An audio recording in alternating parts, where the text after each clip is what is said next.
So we've talked about the Mesozoic reptiles. Not all of them went extinct. Some of them did survive into modern day, but even still, mammals became the dominant animals in the Cenozoic. So what about Cenozoic mammals? How did they get here? Well, we know that many archosaurs survived the in-Permian mass extinction that killed the dinosaurs, but they did not maintain dominance, right? So the evolution of mammalian traits began among the therapsids of the Permian Triassic, so about 250 million years ago. And as the age of the dinosaurs ended, the age of the mammals began.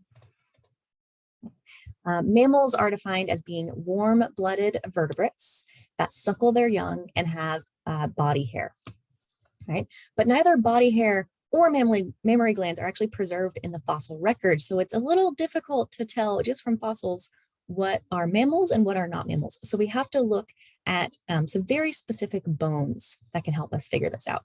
One, we can look at the lower jaw and teeth. This is indicative of mammals. We can look at ear bones, neck bones. Mammals commonly have larger brain cases, larger brains, tend to be a little bit smarter.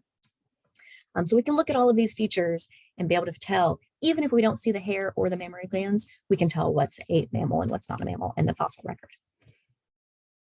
So let's talk about that fossil record. The mammalian fossil record begins in the lowermost Jurassic strata.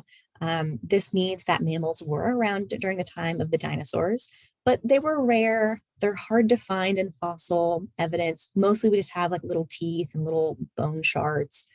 But the rare fossils are sufficient enough to reveal what the earliest members of the mammals looked like, right? And we know that they evolved from mammal-like therapsids.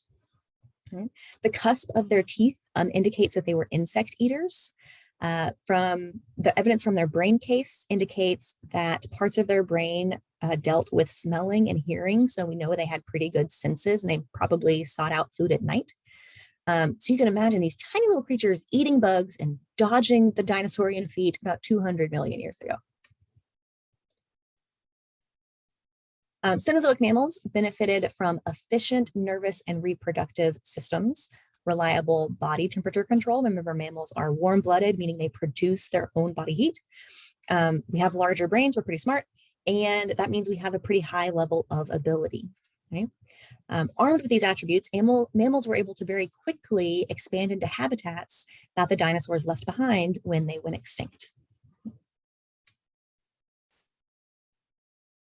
Mammals were also, the evolution of mammals was also coupled to grasses and grasslands and how they expanded.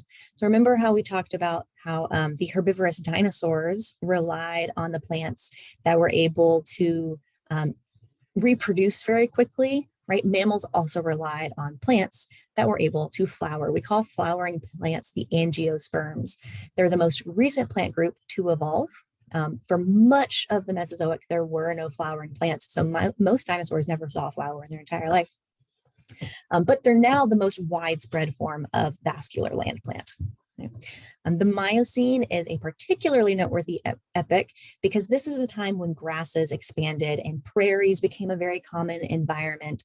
And with the spread of grasses, grazing mammals began to evolve and become very dominant in these habitats. For example, horses. Horses used to be small forest-dwelling creatures, and when grasses evolved and expanded, horses moved out into those grasslands, became very tall, very large, got hooves, right, developed into what we now think of a modern horse. So here's an example of that. We see that as grasslands expanded, animals such as horses that were grazers got taller to live in that open grass field. Their teeth evolved to eat grass rather than foresty shrubs and twigs and leaves.